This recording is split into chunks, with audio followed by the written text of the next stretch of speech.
Varahi silks వారి grand festive celebrations పొందండి 10,000 రూపాయలు ఆపై కొనుగోలుపై బంగారు నాణెం ఉచితంగా. యూటీవీ. సో ప్రస్తుతం మనం ఎంజీబీఎస్ బస్ స్టాండ్ దగ్గర ఉన్నాం.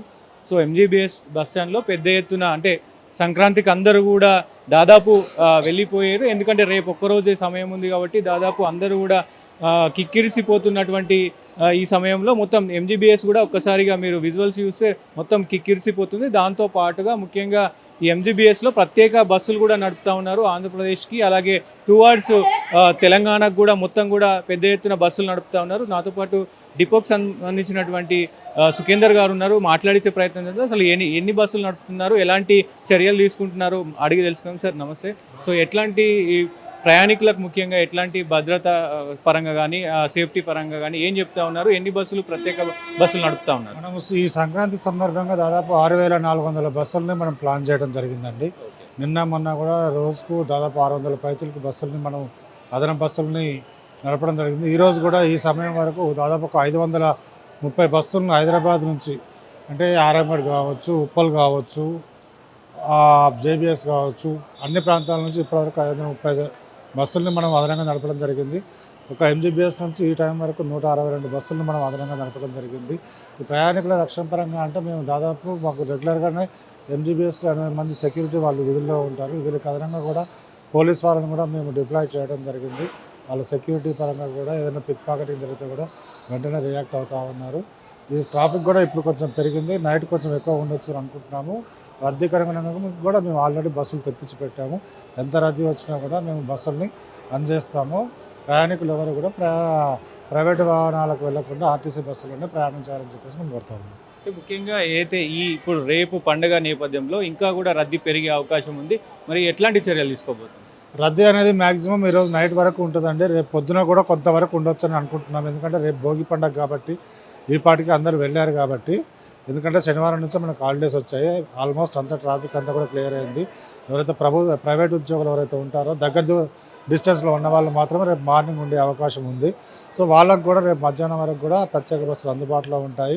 రేపు ఈవినింగ్ కూడా ఏమైనా అవసరమైతే సందర్భాన్ని బట్టి ట్రాఫిక్ని బట్టి కూడా మనం బస్సులను అందజేయడానికి మన సిబ్బంది 24/7 అందుబాటులో ఉంటారు. ముఖ్యంగా ఈరోజు స్పెషల్ బస్సులు, రేపు ఎన్ని స్పెషల్ బస్సులు ఉన్నాయి, ఇదివరకు ఇప్పటివరకు ఎన్ని స్పెషల్ బస్సులు నడిపినారు? ఇప్పటివరకు దాదాపు రోజుకు 600 చొప్పున నడపడం జరిగిందండి. 6,400 బస్సుల్లో ఇప్పటికే దాదాపు 4,000 పైచలకు బస్సుల్ని మనము 9వ తారీఖు నుంచి నడపడం జరిగింది. రేపు కూడా మేము దాదాపు ఒక 200 దాకా అనుకుంటున్నాము. ట్రాఫిక్ని బట్టి ఇంకా పెంచే అవకాశం కూడా ఉంది. కాకపోతే రేపు అంతా ఉండకపోవచ్చు అనేది మా ఆలోచన. ముఖ్యంగా ఈ సేఫ్టీ గురించి అంటే డ్రైవర్లు అంటే ఆర్టీసీ అంటే ముఖ్యంగా స్ట్రిక్ట్ రూల్స్ ఉంటాయి. కొంతమంది మరి తాగి రావడం కావచ్చు, అట్లాంటి బిహేవియర్ పరంగా కూడా వాళ్ళకు ఎట్లాంటి సూచనలు చేస్తున్నారు? ఆర్టీసీ డ్రైవర్లు తాగి రావడం అనేది చాలా అరుదండి. ఎందుకంటే డిపో నుంచి బస్సు బయలుదేరినప్పుడు మా డ్రైవర్ని బ్రేతనాలతో చెక్ చేయడం జరుగుతుంది. ఇక్కడ ఎంజీబీఎస్కి వచ్చిన తర్వాత కూడా మా విజిలెన్స్ సిబ్బంది వాళ్ళను స్టీరింగ్ మీద ఉన్నప్పుడు చెక్ చేయడం జరుగుతుంది. సో 2-3 సార్లు వాళ్ళు చెక్ చేయడం జరుగుతుంది. కాబట్టి ఆర్టీసీ డ్రైవర్లు తాగి నడుపుతారు అనేది చాలా rarest of the rare cases. ఆ విషయంలో మాది భరోసా. ఇక మిగతా రోడ్డు మీద ట్రాఫిక్ ఎక్కువగా ఉంది కాబట్టి జాగ్రత్తగా వెళ్ళాలని చెప్పేసి మేము బస్సులో నుంచి డిపోలో నుంచి బస్సు వెళ్ళేటప్పుడు డ్రైవర్కి తగిన విధంగా సూచనలు ఇవ్వడం జరుగుతూ ఉంది. సో సేఫ్టీ పరంగా కూడా మేము తీసుకోవాల్సిన జాగ్రత్తలు అన్నీ కూడా ఎప్పటికప్పుడు తీసుకుంటూ ఉన్నాం. ముఖ్యంగా ఈ ఎంజీబీఎస్కి సంబంధించి దొంగలు కూడా ఎక్కువ ఉండే అవకాశం ఉంది. ఇప్పుడు రద్దీ సమయంలో కూడా దొంగలు ఎక్కువ అయ్యే సమయం ఉంది కాబట్టి ముఖ్యంగా దీనికి సంబంధించి ఎలాంటి సూచనలు ఇస్తున్నారు ప్రయాణికులకు? మా సిబ్బంది ఎల్లవేళలా అందుబాటులో ఉంటారండి. మా సిబ్బందితో పాటు పోలీస్ డిపార్ట్మెంట్ వారిని కూడా మేము కోఆర్డినేషన్ మీటింగ్ పెట్టి రిక్వెస్ట్ చేయడం జరిగింది. వాళ్ళు కూడా ఒక 15-20 మంది కానిస్టేబుల్ మఫ్టీలో ఇక్కడ రౌండ్ ద క్లాక్ పెట్టడం జరిగింది. ఏదైనా ఏ అవాంఛనీయ సంఘటన జరగకుండా కూడా మేము చూసుకుంటా ఉన్నాం. అలాంటిది ఏదైనా ఉంటే వెంటనే ఇక్కడ పోలీస్ అవుట్ పోస్ట్ కూడా ఉంది, వెంటనే మేము చర్యలు తీసుకుంటాం. ముఖ్యంగా ఈ కస్టమర్స్ నుంచి అదే ప్రయాణికుల నుంచి మీకు ఎలాంటి అభ్యర్థనలు వస్తున్నాయి, అంటే విజ్ఞప్తులు వస్తున్నాయి, ఎలాంటి సూచనలు వస్తున్నాయి? ప్రయాణికుల నుంచి అంటే ఒకటి కొంచెము ఛార్జీలు ఎక్కువ ఉన్నాయంటున్నారు కాబట్టి అని కొంచెం నిరసన వస్తుంది. కానీ ఈ పండుగ సందర్భంగా మనం వేసే ప్రత్యేక బస్సులు అన్నీ కూడా మీరు పోవాల్సిన డెస్టినేషన్కి పోయి రిటర్న్ జర్నీలో ఖాళీగా వస్తాయి. కనీసం మినిమం డీజిల్ ఖర్చులన్న రావాలన్న ఉద్దేశంతో మనం గవర్నమెంట్ జీవో ప్రకారమే మనం ఈ ఛార్జీలు వసూలు చేయడం జరుగుతుంది. ఇది అన్ని బస్సుల్లో కూడా లేదు. రెగ్యులర్ బస్సులు రెగ్యులర్ నార్మల్ ఛార్జెస్ ఉంటాయి.